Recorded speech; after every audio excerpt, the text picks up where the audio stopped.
প্রিয় দর্শক শ্রোতা, আসসালামু আলাইকুম। পৌরসংঘ জন্ম এবং মৃত্যু নিবন্ধন এটি বাংলাদেশ রেজিস্ট্রার কার্যালয় নতুন কিছু সংযোজন করছে, যেমন অফিস লগো, বাংলাদেশ সরকারের লগো, কিউআর কোড, বারকোড। এখন থেকে আপনারা নতুন নিয়মে বা নতুন রূপে জন্ম সনদ এবং মৃত্যু সনদ দেখতে পাবেন। এটি বাংলাদেশ সরকার আপডেট করেছে। তো আমি এই ভিডিওর মাধ্যমে দেখিয়ে দিচ্ছি জন্ম এবং মৃত্যু সনদের সনদ এবং বাংলাদেশ রেজিস্ট্রার কার্যালয় যে বিজ্ঞপ্তি প্রকাশ করে যে চিঠি দিয়েছে বিভিন্ন কার্যালয়ে, সেই চিঠিতে কি বলা হয়েছে বা কি লেখা আছে সেগুলোই আমি আপনাদেরকে একটু যদি পড়ে শোনাই। তো ভিউয়ার্স, চলে যাচ্ছে মূল পর্বে এবং আপনাদের কাছে একটি রিকোয়েস্ট, আমার চ্যানেলটি সাবস্ক্রাইব করে নতুন নতুন আপডেট পাওয়ার জন্য সঙ্গেই থাকুন। এখানে দেখুন, গণপ্রজাতন্ত্রী বাংলাদেশ সরকারের রেজিস্ট্রার জেনারেল কার্যালয় থেকে যে বিষয়টি বা যে চিঠিটি দিয়েছে, জন্ম মৃত্যু নিবন্ধন সনদের পরিমিত অভিন্ন টেমপ্লেট ব্যবহার করুন। এখানে পরিমিত বা স্ট্যান্ডার্ড বোঝায় এবং অভিন্ন একত্রিত বোঝায়। যে তারিখে প্রকাশ করা হয়েছে 18 জুলাই 2023।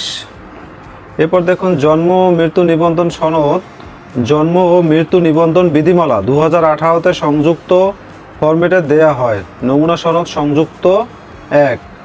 এখন সনদের মান উন্নয়ন, নিরাপত্তা বিধান এবং অভিন্নকরণের লক্ষ্যে জন্ম ও মৃত্যু নিবন্ধন সনদে আধুনিক বৈশিষ্ট্য সংযোজন করা হয়েছে। ইহা BDRIS সফটওয়্যারে সন্নিবেশ করা হয়েছে। নতুন টেমপ্লেট এর বৈশিষ্ট্য: সনদের শীর্ষদেশে বাংলাদেশ সরকারের লোগো এবং মাঝখানে জলছাপে অফিসের লোগো, অর্থাৎ বাংলাদেশ সরকার এবং অফিসের যেটা স্থানীয় সরকার বিভাগ বোঝায় সেই অফিসের লোগো থাকবে।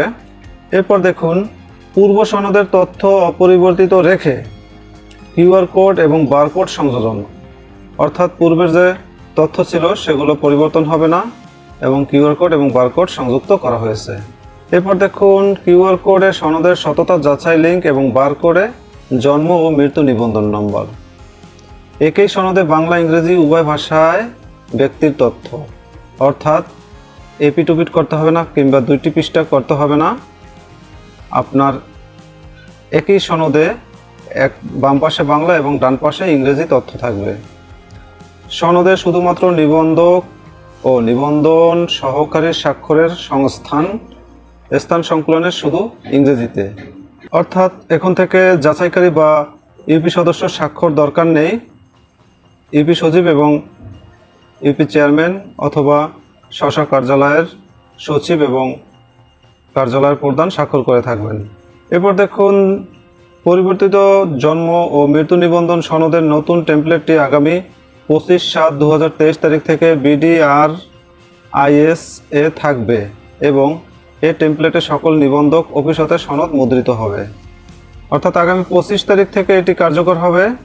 ইহা তার সদয় অবগতি এবং তার আওতাধীন সকল নিবন্ধক কার্যালয়কে অবহিত করা এবং ব্যবহার নিশ্চিত করার প্রয়োজনীয় ব্যবস্থা গ্রহণের জন্য অনুরোধ করা হলো। এখানে দেখুন, নতুন জন্ম নিবন্ধন সনদের নমুনা। এখানে দেখুন, প্রথমেই বাম পাশে রয়েছে কিউআর কোড, মাঝে রয়েছে বাংলাদেশ সরকারের লোগো এবং ডান পাশে বারকোড এবং আপনার যে কার্যালয়ের অ্যাড্রেসটি সেটা ইংরেজিতে রয়েছে। জন্ম নিবন্ধন সনদ, birth certificate registration, date of registration, birth registration number, date of issue. এরপর দেখুন, date of birth, sex, order of child. এখানে দেখুন, জন্মস্থান এবং স্থায়ী ঠিকানা সহ নাম, পিতার নাম, মাতার নাম, এগুলো বাম পাশে বাংলায় রয়েছে। মাঝখানে দেখতে পাচ্ছেন স্থানীয় সরকার কার্যালয়ের লোগো রয়েছে। এবার ডান পাশের ফরম্যাটটি দেখুন, সম্পূর্ণ ইংরেজিতে রয়েছে। বাম পাশের বাংলা ভার্সন অনুযায়ী জাস্ট ডান পাশে ইংরেজি ভার্সন রয়েছে।